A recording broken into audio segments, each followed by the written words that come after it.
Voici donc la correction du modèle en équilibre partiel où il y a une introduction aux chaînes de valeurs. Donc voici le fichier GAMS de correction de cet exercice qui consiste à l'introduction d'une chaîne de valeurs. Je commence par vous montrer le modèle cette fois-ci. Donc le modèle, le voici. Donc en fait, vous voyez qu'il est composé de 8 blocs d'équations. Mais en fait, il y en a 6 qui sont définis sur un ensemble R. Donc il y aura beaucoup plus d'équations et d'inconnues que 8. Seules les deux dernières équations sont effectivement composées d'une seule équation. Donc en fait, on a une équation d'offre de soja et de demande de soja dans chaque pays. On a ensuite une équation d'offre de viande et de demande de viande dans chaque pays. On a ensuite une équation de price linkage, de relation entre prix local et prix mondial pour le secteur du soja, puis pour le secteur de la viande, toujours de la même façon, et puis enfin un équilibre du marché mondial, donc tout d'abord pour le soja, ici, et puis pour la viande, ici. C'est tout simplement la somme des offres égale la somme des demandes. Alors vous noterez que en fait ce qui se passe, c'est que la seule différence au niveau des fonctions d'offre et de demande, c'est que au niveau de la fonction de demande de soja, eh bien, la demande de soja dépend du prix du soja selon une relation décroissante, mais aussi de l'activité dans le secteur de la viande. Et puis, concernant le secteur de la viande, l'offre de viande dépend non seulement du prix de la viande, selon une relation croissante, mais aussi du prix de l'input, qui est le prix du soja, selon une relation décroissante. On n'a que des formes isoélastiques. Donc ça nous amène à regarder le début du programme, qui n'est pas très original. Vous ne devez pas avoir rencontré de difficultés ici. En fait, on a tous ces pays qui composent l'ensemble R. On définit un sous-ensemble Other de R qui consiste en tous les pays sauf le reste du monde. La déclaration des paramètres, un petit peu plus longue puisqu'il y a davantage d'élasticité, il y a aussi davantage de paramètres de taille, il y a davantage de droits de douane et de taxes à l'exportation. Et puis les autres paramètres. Tout ceci est évident. Je rentre les données toujours avec une instruction table. Ensuite, je rentre de la même façon les valeurs des paramètres qui décrivent en fait les valeurs initiales des variables. La table des élasticités, et puis le calibrage qui est un tout petit peu long mais selon la même structure que le programme précédent, c'est-à-dire je finis par la déclaration de paramètres de taille pour les fonctions d'offre et de demande, mais cette fois-ci c'est non seulement pour le secteur du soja mais aussi pour le secteur de la viande, avec effectivement quelque chose d'un petit peu plus compliqué pour le paramètre de taille de la fonction de demande de soja, ici, parce que le dénominateur est un peu plus compliqué. Et puis, pareil pour le paramètre de taille de la fonction d'offre de viande, on a une définition qui est un peu plus complexe puisque la fonction a changé. Vous noterez que je mets des accolades ici pour prendre en compte les deux produits, ici les deux puissances du prix local et de l'offre de viande, et aussi ici du prix local de la viande et du prix local du soja, tout simplement parce que si j'avais pas d'accolade, on aurait le deuxième terme de cette multiplication qui serait au numérateur. Donc il faut faire attention à ça. Sinon, après, c'est le même principe. Les prix locaux, la relation avec le prix mondial sont décrites ici. Donc donc en fait, c'est pas forcément du calibrage ici, mais je l'ai mis ici, c'est pas grave. Et puis les premières équations qui vont nous permettre, en fait, à partir du fait que j'ai mis auparavant une valeur pour l'offre totale de soja et l'offre totale de viande, je peux en déduire la demande totale de soja et la demande totale de viande, puis ce qui se passe dans le reste du monde.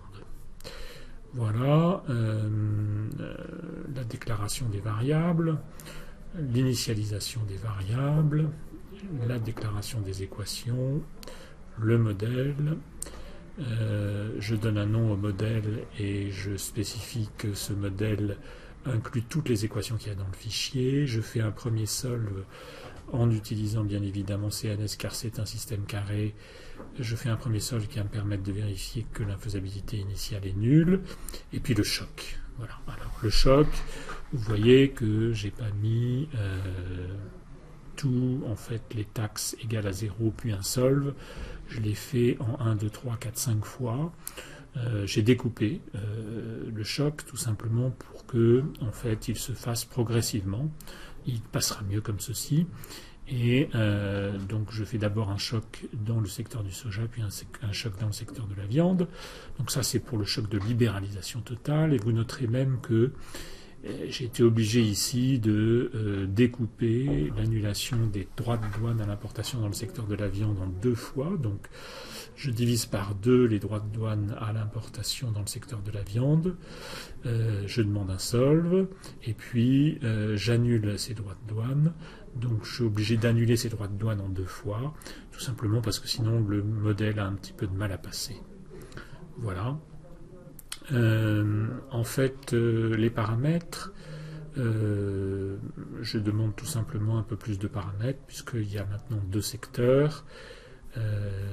Alors, je vais juste vous montrer la résolution de la libéralisation totale des 2 secteurs, hein, parce que sinon ça nous prendrait trop de temps pour détailler toutes les réponses à l'exercice qu'on vous demandait, puisqu'on vous demandait la libération dans le soja, la libéralisation dans la viande.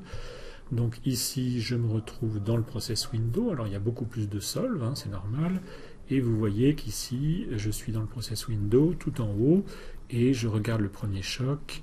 L'infaisabilité initiale est de 10 puissance moins 8, donc c'est très proche de 0. Et donc, il trouve que c'est une solution faisable à un système carré. Et puis, j'ai une suite ensuite de solve avec des infaisabilités initiales qui sont strictement positives. C'est normal, hein, puisque maintenant, il y a des chocs qui sont implémentés. Et à chaque fois, il trouve une solution faisable à un système carré. Donc, c'est ce qu'il faut avoir hein, quand on résout un modèle en plusieurs fois. C'est ce qu'il y a de mieux. Donc ici, tout se passe bien. Les chocs passent progressivement. À noter qu'il y a 98 colonnes et 98 variables. Hein. Donc on a quand même maintenant un début de modèle qui est respectable. Et puis le dernier choc est aussi passé. Donc tout est passé. Je peux regarder les résultats. Donc ici, voici les résultats. Alors je vais essayer de bien vous les montrer. Donc les taux de croissance de la consommation locale du soja, de la production locale du soja, du prix domestique du soja, le taux de croissance du prix mondial du soja qui est négatif, et le taux de croissance de la consommation locale de viande, de la production de viande, du prix local de la viande et du prix mondial de la viande. Alors, pour expliquer les chocs, hein, en fait, il faut tout simplement les scinder en 2. Donc, ce que je vous conseille, c'est effectivement, pour comprendre ce choc total, c'est de comprendre d'abord ce qui se passe dans un secteur. Donc, par exemple, j'isole en fait ce qui se passe dans le secteur de la viande pour me concentrer sur ce qui se passe dans le secteur du soja.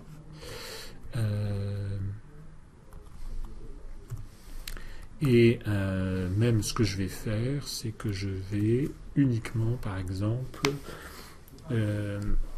annuler les droits à l'importation dans le secteur du soja. Et puis après, je regarderai ce qui se passe si j'annule seulement les taxes à l'exportation dans le secteur du soja. Alors pourquoi je fais ça? Parce que comme ça, mécaniquement, en faisant choc par choc, j'arrive à mieux comprendre les mécanismes qui sont à l'œuvre. Donc ici, par exemple, si j'annule uniquement les droits de douane dans le secteur du soja, eh bien, je regarde les résultats. En fait, je comprends bien que si j'annule en fait les droits de douane dans le secteur du soja, en fait, j'ai une augmentation de la demande de soja au niveau mondial qui se traduit par une hausse du prix mondial du soja.